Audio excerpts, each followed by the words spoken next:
Oh, I'll give you something really interesting that I think a lot of people don't know. I don't think I've ever shared this with a lot of people.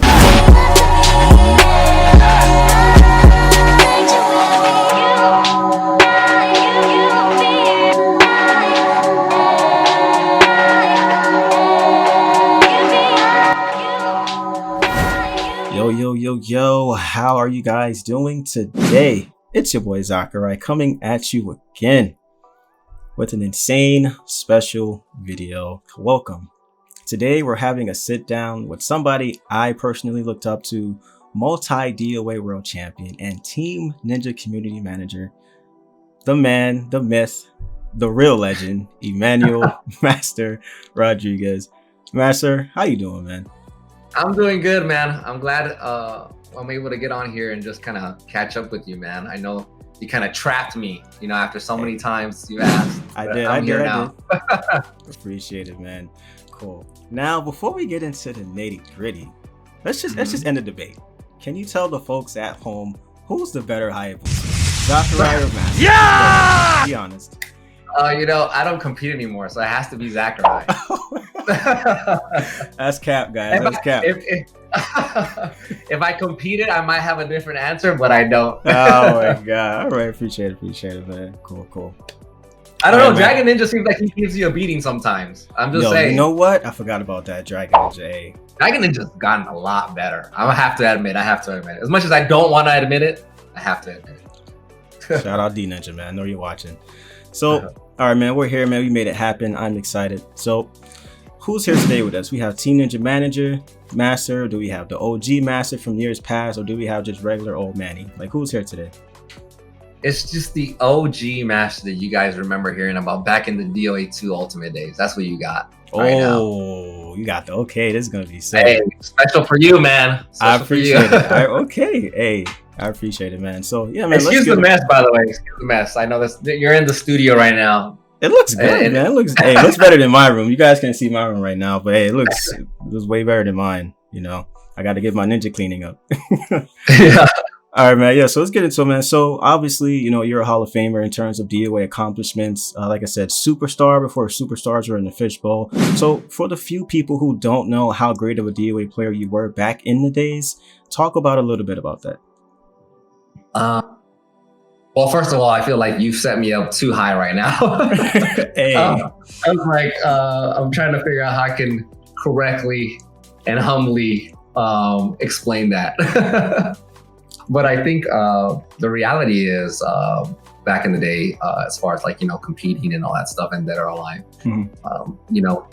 I did not plan any of this. I'll just tell you that right now. It wasn't planned to be like, I'm going to go be a national champion and become a world champion. And somehow, some way, some mystical arts, ninja arts, I would be with Team Ninja. It was not planned at all. That wasn't the intent. Right. So that's actually interesting. So yeah, before we touch on that, so tell me about the beginning. Like, how did Master start? Like, how did you become Master? Like, what was like the beginning from childhood, to like teenagers to adulthood? Like, give us a brief introduction to that. Okay. You're getting the good stuff, man. You're getting the good stuff. Hey, man. Let me, I'll give you something really interesting that I think a lot of people don't know. And that's what I like about this right here. Like, we're catching up. We don't get a lot of chances to catch up. So I agree. This is really cool. I agree. And with that said, I don't think I've ever shared this with a lot of people. But anyway, so for those of you guys that don't know, I'm Texas born and raised. So I've lived in Texas my whole life. Shout out. I was originally born in El Paso, Texas. So West Texas, very corner of Texas, literally between Mexico and New Mexico. Mm-hmm. And I grew up there. And my brother was like a big video game player. So back in the day, I know I'm gonna probably date myself here. I was playing like the NES and Sega Genesis and Super Nintendo, all those kinds of things. Dang, the classics. Yeah, literally. But my brother was always a fighting game player, so he got me into like Street Fighter and things of that nature. He wasn't really big into Mortal Kombat, but it was kind of cool. So we played those games and whatnot. I was always a troublemaker. I would just crave attention. There's probably certain reasons as to why that was the case, but it was just funny. I would just get into trouble. I was just bad kid, Dang. But And I think when I tell people that, they're like, really? Like, you were a bad kid? I was like, I was bad. I was just bad. Hey, look, I'll be telling people, like, don't let the team need the community manager fool y'all. This man don't be fooled. This man is a savage, trust me. We're going to get into it later. You guys can hear some stories, man. But this man here, oh my God. It's so, sick, man, but go ahead. So, what funny thing is, definitely I have to be very, very clear with this and try to like explain it correctly. Never was, I guess, a high income or rich family. I didn't come from that. Right. I was really raised by my mother. Like, it was a single parent type of thing situation. And there was a time, and the thing I had never really shared was, there was a time where it was really rough. I know there was times where she was very concerned about, losing the household. Damn. And I remember because I have a really huge age. I have a brother and a sister. I know I already mentioned my brother, but the age gap is pretty big. So like my age gap between me and my sister is about 14, 15 years. And my brother is about almost 10 years. So it's about like 9 years. So our age gap is quite big. So by the time I'm like 9, my brother is basically graduating and he went to the military. So he's going to the military, or he went to the military, I should say. And then my sister was already like basically in college by the time I'm like the age of 9. You know what I mean? Dang. So it's just me, and I know my mother was struggling with income. My brother knew that too. Prior to him leaving to the military, he would always work and kind of give money to my mother so we can try to like have a roof over our heads. Right. And she was stuck in a really tough situation one time, and she basically was trying to figure out how she can make extra income. And she was a strong person about church. So she would always go to church, and she had a lot of church friends. Okay. And one of her church friends basically told her, well, have you ever thought about foster care? And she was just like, oh, I don't know about that. I don't know about having, strangers in my house, especially around my child. You know what I mean? Around my child. But she was kind of stuck between a rock and a hard place. And she decided, you know what, we're going to do it or whatever. So from basically the age of about, I'd say maybe 11, I think, to when I graduated high school, essentially. I guess I was 18. I grew up with foster children. So I was always around foster children. And, they were cool. I mean, some of them were cool. Some of them were kind of weird. Everybody has their own issues. There's certain reasons why they're in foster care. And the foster care system is not all that great either. So, it is what it is. But I had to like grow up very quickly, because exactly. I have to make sure that, my mom is safe, and then, she's respected, I'm respected, all that kind of stuff. And so I think a lot of people don't know that I grew up with foster children. And although I was never a foster child myself, it was an interesting upbringing. You know what I mean? Just being around them. Yeah, that would definitely be interesting. Yeah, with foster children. So, man, that's heavy. Yeah. So it was different for sure. And I think my mom was really good at just taking care of kids, and I mean, she was dealing with me. I was like the worst. But like I said, I had to mature very quickly, because I was like, okay, I can't be acting a fool still, because if I'm acting a fool and I'm not respecting her, then they're gonna think it's an excuse. Exactly. So it kind of grounded you can say. So it's kind of been, would you say like a blessing in disguise having them there, those foster kids? Yeah, I think. Would you be the man today you are if those kids didn't show up with you guys? I definitely wouldn't be as understanding, or maybe as empathetic. Okay. Because I would always meet new people, and I would create these friendships, and I'd be like, oh, this guy's really cool. Maybe he's like a year or two older than me, or maybe they're like 2 or 3 years younger than me, whatever the case may be. And, they leave. So I got used to that in general for many other reasons, but especially with foster care, because it was kind of like, you were really cool with somebody, but they got to go now because either their family either got together, whatever the situation was, they got to go back, you know what I'm saying? Wow. And it was kind of interesting, because one of them, their sister ended up marrying one of my friends.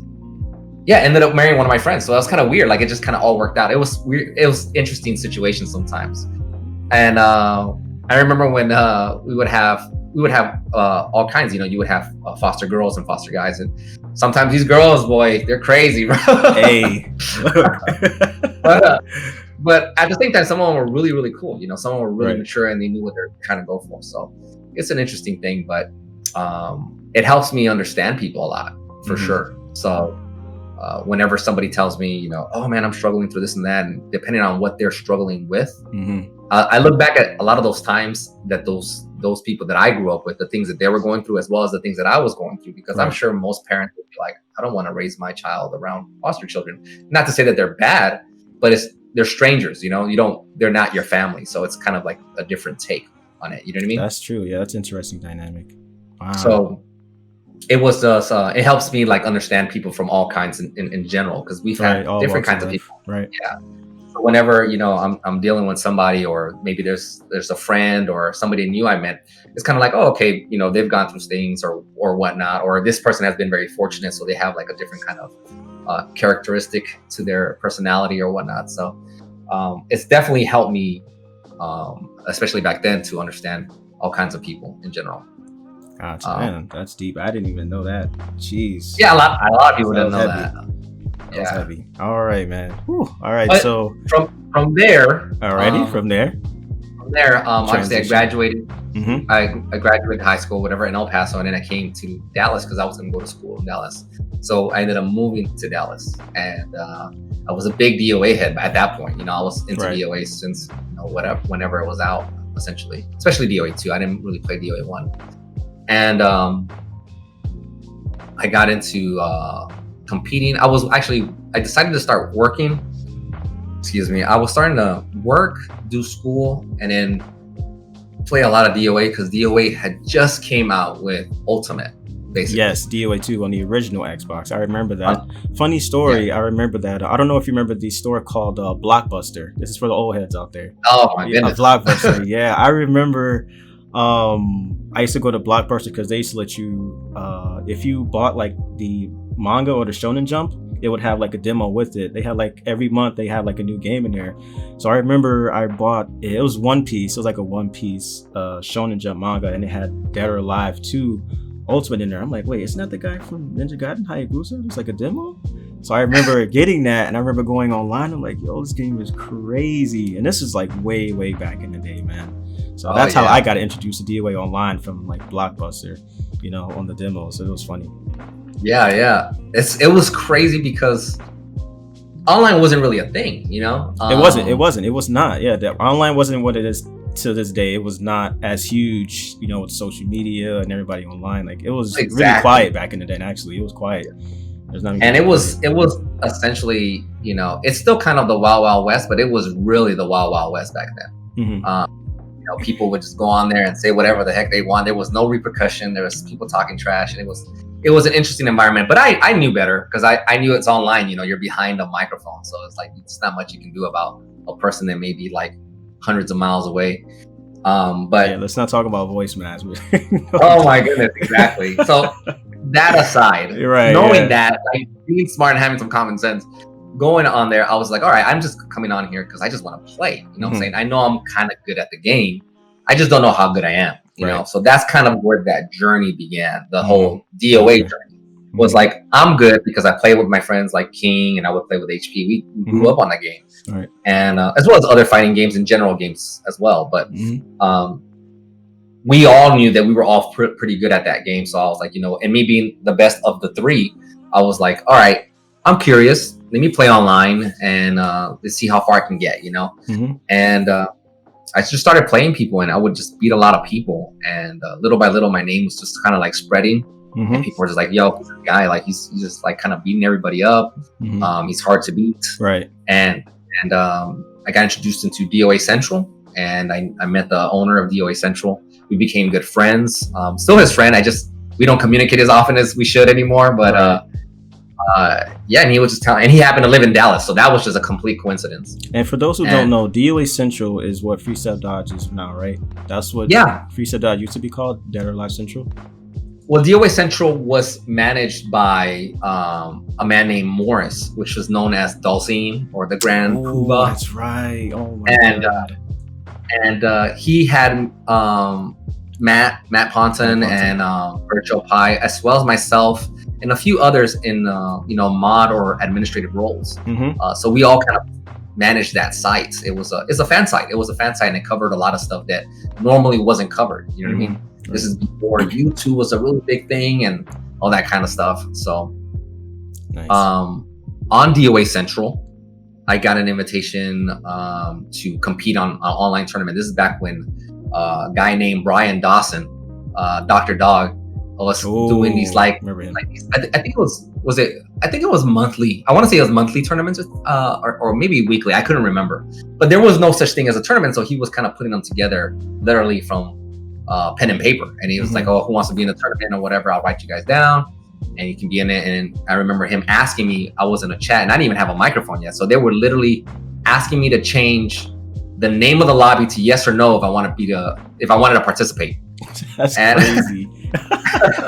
Wow. So they're like, do you want to? I remember him being very adamant. He's like, you should participate. Do you want to participate? You should really participate. So tell us right now, yes or no. Change the lobby name, yes or no. And I was like, all right, man. I was like, so I just said like yes or whatever. And he's like, all right, cool. I'm gonna put you on there, and I'll send you messages on DOA Central, because you can get messages on DOA Central. So it became this whole community thing, and little by little, I was winning those events, if not placing, top 2 or whatnot, and just doing other stuff. And as I was doing those things, I kept asking myself, like, how good am I? Like, am I really this good to be beating everybody? Like, I faced just about everybody, including the laggy people that are from China or whatever. And and I was like, man, I was like, I really want to know how good I am. And I remember, and I would lose sometimes though. So every time I would lose, I was like, oh, okay, so this person did something different.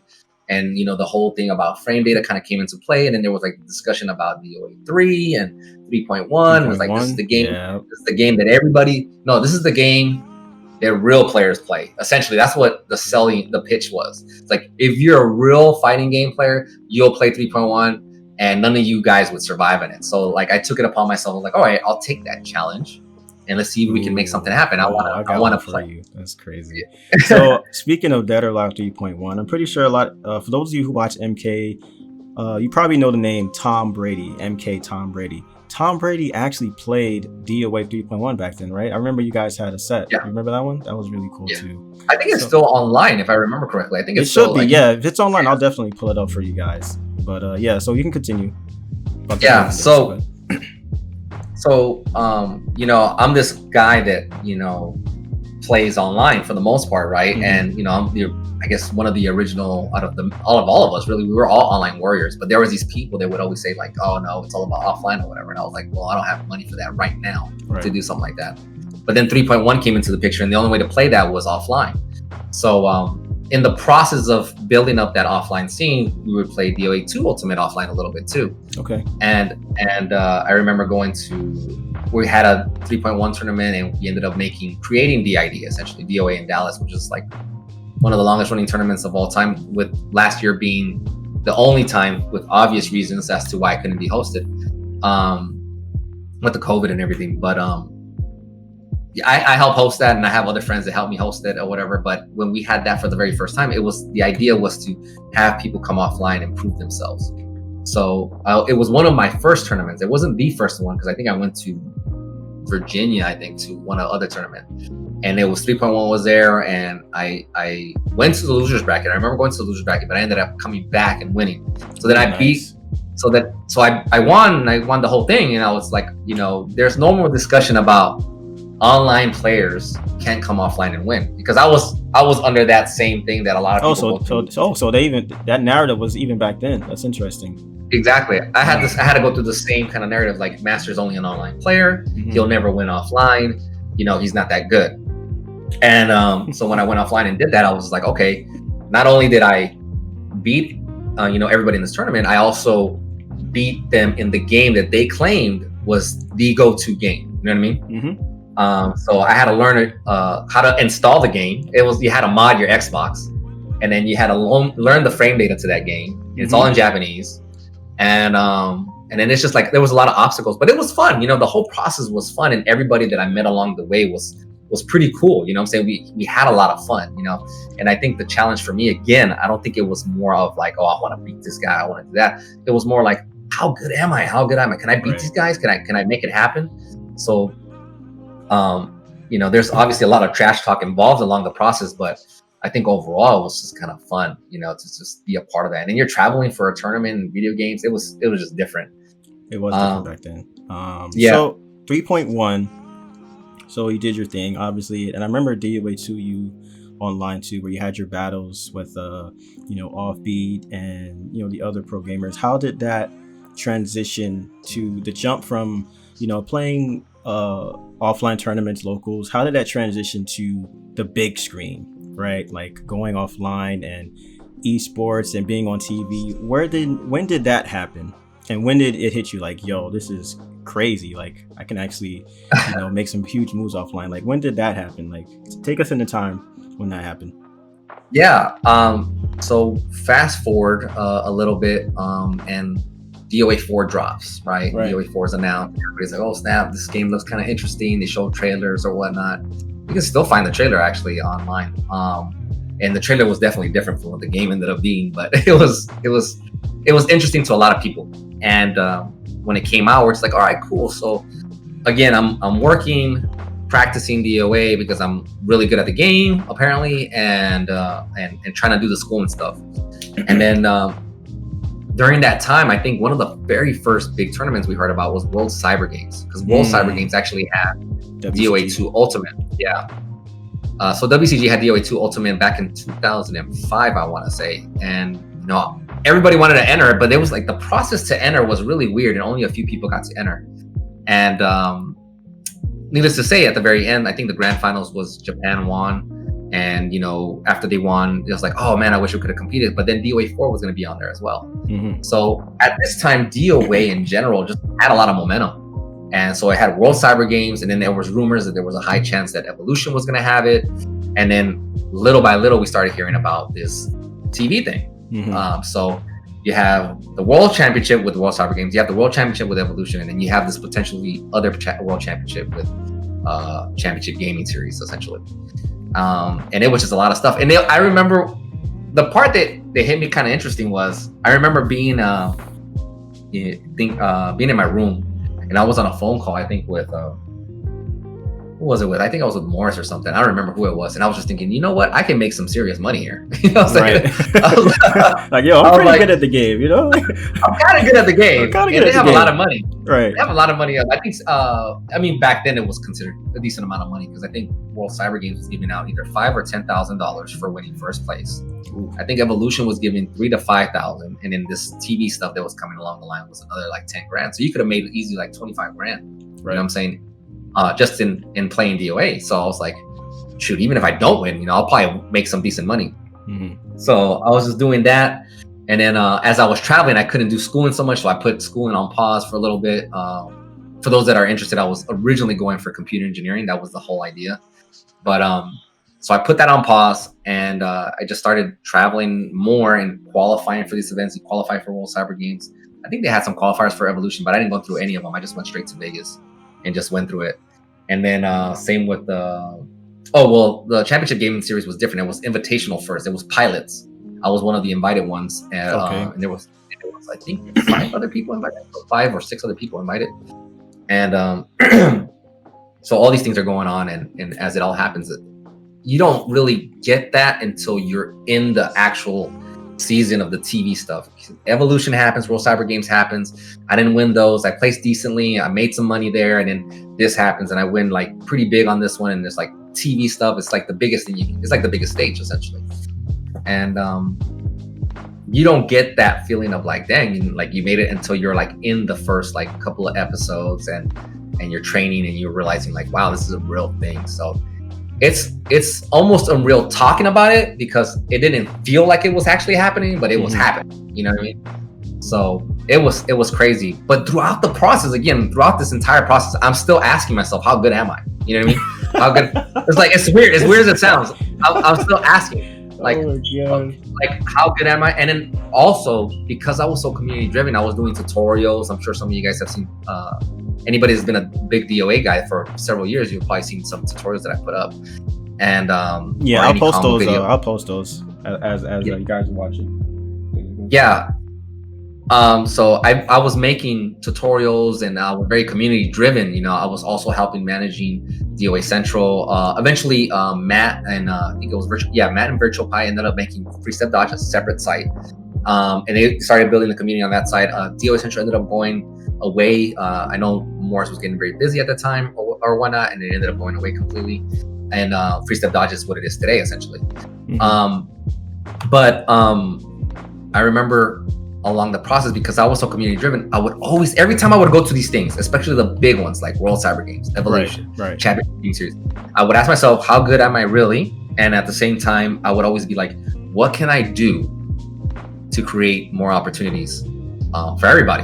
What is it that needs to happen for other people to get a taste of this as well? Because to me, maybe not to all the players at the time, but at least to me, I was thinking, this is gonna end at some point. Like something's gonna happen, and it's not gonna be what people will like, and we should be prepared for that, or at least some of us should be prepared for it. And so that's kind of like where I was thinking. I'm always thinking of like, what should I do as a plan B, plan C, all the way to plan Z? What can we do to make sure that more people can get involved? And maybe that has to do with trying to survive growing up as a kid, seeing what my mom would go through and all this stuff, you know what I mean? Yeah. So it's always about like trying to prepare for the worst, you know what I'm saying? And that was one of the things I was like, okay, if I do this here and I do that there, maybe this will be different. And trash talk was the big thing. So I was like, okay, I need to do something to put myself in front of everybody, so that way people start talking about me. And then when they talk about me, they're going to ask, who is this kid? Well, that's the DOA player. Andrew. All right, DJ Wheat, thank you. This man is now 10-0. Master, how do you explain, don't get me wrong, last year was good, but how do you explain 10-0 in this dominance? I don't know, man. I'm just on a whole another level, man. But how did you get to that level? Just practice, train. I did the right practice. I didn't overdo it, didn't drain myself, and that's how it got me to where I am today. I mean, all these players are good, but I'm obviously better. So you're trying to tell everyone at home that practice makes perfect? Yeah. Something like that. It's just training. Somewhere around there, So maybe I should name myself Perfect Master. Perfect Master. That's not a swipe at the guy you just beat, is it? Huh? That's not a swipe at the guy you just beat, is it? No, not at all. Just I think it's perfect. It's like, what is DOA? Dead or Alive, a fighting game. You know what I'm saying? And a lot of people didn't like that. A lot of people didn't like that. Some people were annoyed by it. But I knew in the back of my head, I was like, yeah, it's not a good look, and it's not really who I am overall. Wow, but it's something that needs to happen. You know what I'm saying? What's funny? Like, this actually that actually comes full circle, because I remember, like, as a kid, obviously, growing up, you're one of my idols as a Hayabusa player. I remember watching you from a distance, but I would hear like the murmurs about Master. So it's funny that you always had a plan, but you chose to be not this villain, I would say, but you chose to take the trash talk route to build your brand. And I remember, like, being online, and people talk about hey, Master's so cocky, like this and that, but it's funny to see that you actually had a plan the whole time. I wasn't the hero you guys wanted. I was the hero you needed. Okay. There you go. There you go. Because that actually helped. Dead or Alive, like I said, get some exposure, and we'll touch on that. Yes. Just go ahead and continue. About the savage moments, because I have one of me personally. The one that you did is insane, but I'll let you continue. Okay. So that was basically my thinking. My thinking was, I need to do something to get ourselves out there. You know what I'm saying? And I know to a certain degree, it's like people are going to think that I'm just trying to get the spotlight. But the reality was, the spotlight was going to be extended to everybody else. Mm-hmm. And I remember the first pilot I won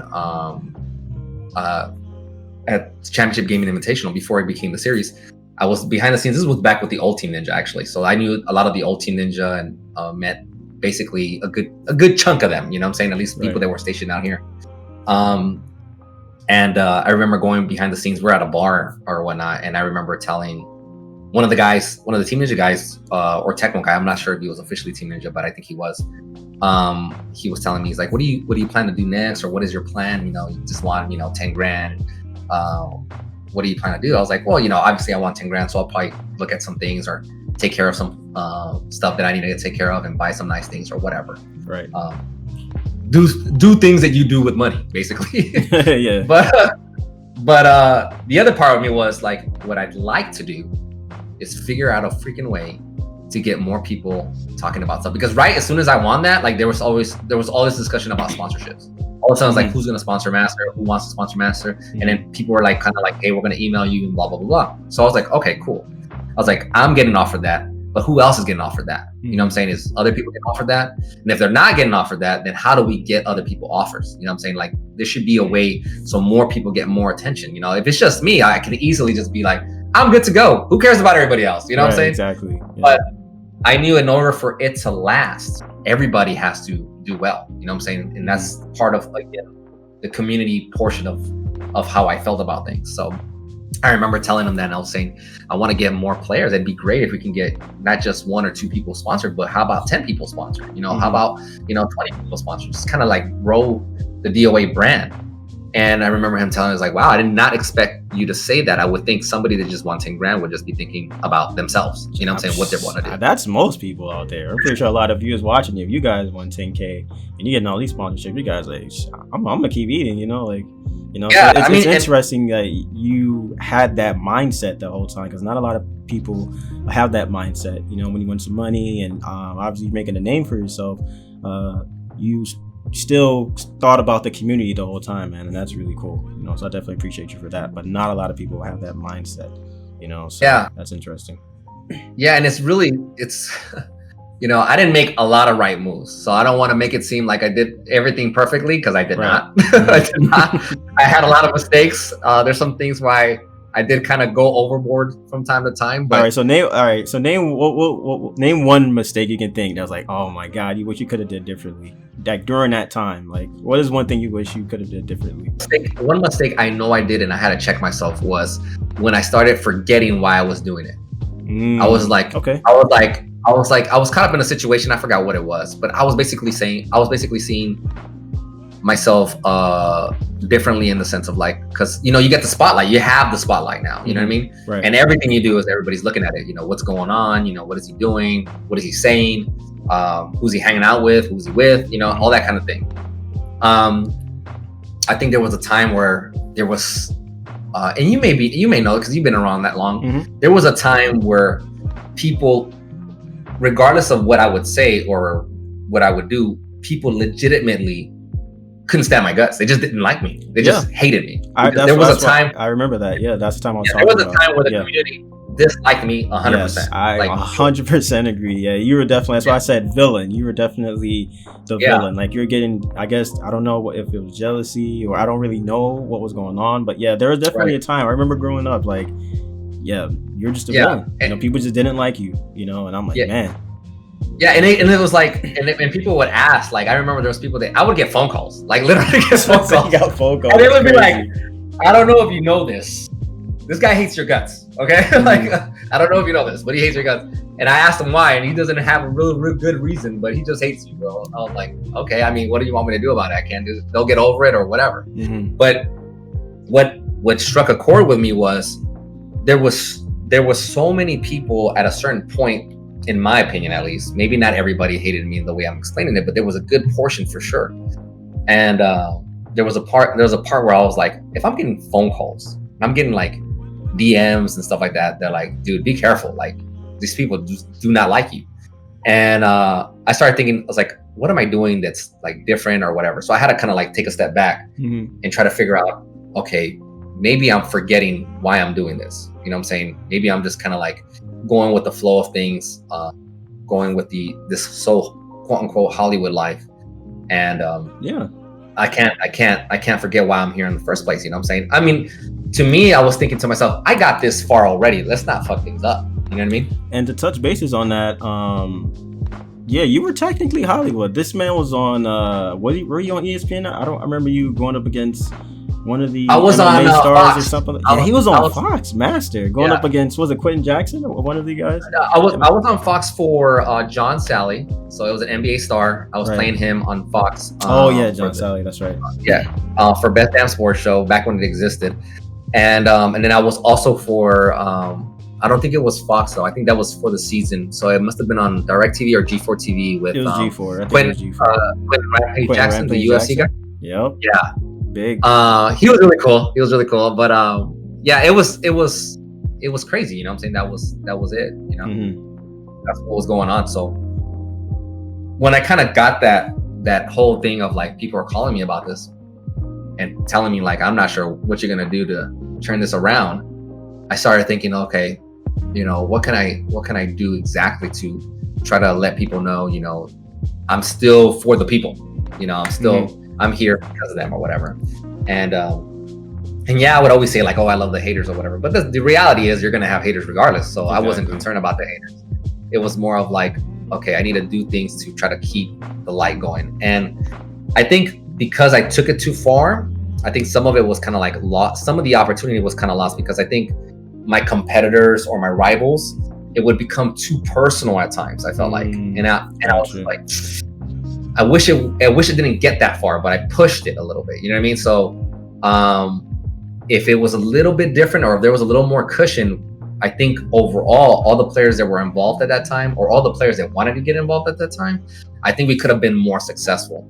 But it was a different time too. It was crazy. I remember trying to tell people, I was like, take advantage of this moment, like, you know, like do your video blogs or whatever it is you had to do. And I'm trying to give advice to these guys that I shouldn't care about sometimes. And they would just be like, they'd be like, yeah, screw you, master, I don't care or whatever, this and that, I do what I want type of thing. And it was like, you know, whatever, it is what it is. But you know, I can't expect, you know, others to think the same way I was thinking.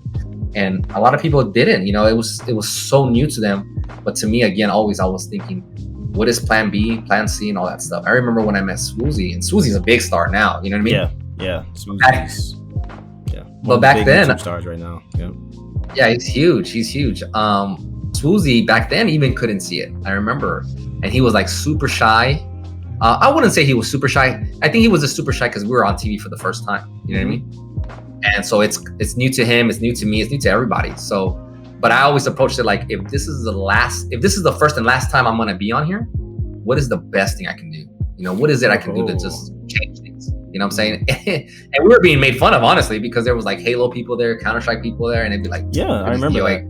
Yeah, like, these DOA guys, nobody cares about these guys. So I flipped the script. I just flipped it. I was like, you know what? I'm gonna start throwing kicks and money and everything. I don't know what you guys are gonna be doing, but I'm gonna be doing this. You know what I'm saying? And then after that, it's like, this guy's who's Halo? You know, who's Halo? Who's Counter-Strike? It's all about DOA, right? Yeah, you pretty much stole the show. I remember that. Yeah, I remember that. It was just crazy. It was crazy. So I was thankful to be able to. I'm not gonna say that I did I'm responsible for creating more opportunities, but I know I played a pretty decent role, or I had a pretty decent impact to make it possible so multiple people can kind of get involved, and to even have a league where DOA is included. You know what I'm saying? When the discussion early on was to not include it anymore. You know what I mean? So I thought that was really cool. I thought it was different, and again, to me, in my head was, how can we get more people to be successful while also trying to figure out how good I was? Right. So that's really good, man. Jeez, that's crazy. So with that being said, so obviously, you know, pro gamer, you know, you did your thing. So what was the transition like from being, you know, a pro gamer to actually, you know, working for Team Ninja? Like what was that like? Because I know, like, when you're at your pro gamer stage, you're like, man, what can be bigger than this? You know, like I did it all, you know, so like now it's like you had, you know, the opportunity of actually working for the company. What was that like? You know, how did that start? Well, again, all this stuff is not ever planned. It's about trying to make the best of whatever you got. Right. You know? And, you know, DOA has its ups and downs. It was kind of weird, you know what I mean? It's like there's a moment where, you know, everybody's playing DOA, or everybody wants to play DOA. And then I think when DOA 4 kind of dropped, and even prior to the patch, or even after the patch, it's kind of like, oh, I don't want to play DOA anymore. DOA 4 is like a weird game or whatever. Yeah. And, you know, and then other things would happen, and it's like there's a league, and then all of a sudden everybody wants to play again. And it's a roller coaster with the game and the community. I remember back in those days. But transitioning to Team Ninja was very. It was a rare opportunity that I didn't think was even going to be possible. So when it presented itself, I was kind of like, okay, I mean, if it's possible, I'm for it. But if it's not, I mean, I'm not going to stress over it. You know, it is what it is.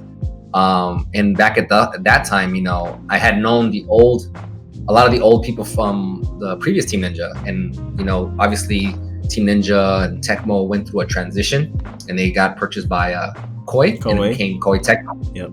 And so any contacts I had, they were gone. It was like anything related to that, and it wasn't until essentially DOA Dimensions and DOA 5 and all that stuff where we started communicating again through them, and we even went to Japan and all that stuff. Yeah, I was gonna say, you guys flew out. I remember they flew out, a couple of you guys, Vanessa, Chosen One, Swoozy, I believe, and yourself. I remember you guys went over there, and how was that? Going to Japan and meeting the team. I know you guys did like a little tournament there, so I think that was really cool. How was that experience? It was cool. I mean, I'm trying to remember. It was my first time being in Japan, so it was kind of interesting to be like, okay, we're here in a whole different country. A lot of things are not in English. You know what I'm saying? A lot of things are not in English. Every once in a while, you'll see some English things, or every once in a while, you'll run into people who speak English. They do study it a little bit over there, so you would, if you're fortunate enough, they'll explain it to you. But obviously, different culture. But being out there and being able to have a chance to create a dialogue with them again was really cool. It was very helpful. It was a good opportunity for not just us, but for the community as a whole to be out there and talk about the game and what are their thoughts about it. And DOA Dimensions was about to get released, I think the following couple months or something like that. And we all kind of had a vibe that there was probably going to be some other stuff coming down the line, because they would ask us, tips and tricks, like, oh, what do you think of this? And it's like, oh, you should include that, you should do this or whatever. And some of the things actually ended up making it to Dimensions, and then later on, of course, would make it to DOA 5. That's so cool, man. Wow. Yeah. Your feedback implemented in a Dead or Alive game is really cool. Yeah. Oh, it meant, like, as a DOA fan or DOA community member, just to be there and participate in that stuff, obviously it was like a dream come true again, because you started over again. Exactly. Back then it's like you when I talked to I remember the first time I talked to Team Ninja was back in E3, long time ago, the old Team Ninja, and it was like, wow, this is cool. I get to talk to so and so producers and everything and have a discussion. So this was like, again, having that dream a second time. but this time in their own land, you know what I mean? It was different. But then after that, it was just like, okay, this is what's going on. And I was still very community driven. I was making posters. I was doing tutorials still, combo videos. Yep. The funny thing about the combo video, I did not even expect it to get that popular. I just thought, let me put a combo video that's very quick and all together. Even though it was long, it was straight to the point. It's like, and everything just kind of moved quickly. There wasn't like, most combo videos at that time were always about a character being set up, then it's moving, and then they do the combo. And I was like, we got to change all that. It's like, we got to just make it straight to the point, combo. And for some reason, everybody liked it, and it was starting to get featured in a bunch of different places. And then they put it on like Shoryuken and everything like that. So I didn't think it was going to happen that way. But again, and you mean the DOA 5 combo video, right? With the DOA 5 combo video. Yeah, that thing was epic, man. And you had the Ninja Gaiden, the Heroes Unmasked theme on there. Oh yeah, man, that's true. That thing was, oh god, video was legendary, man. That was Busa at his peak, man. That was insane.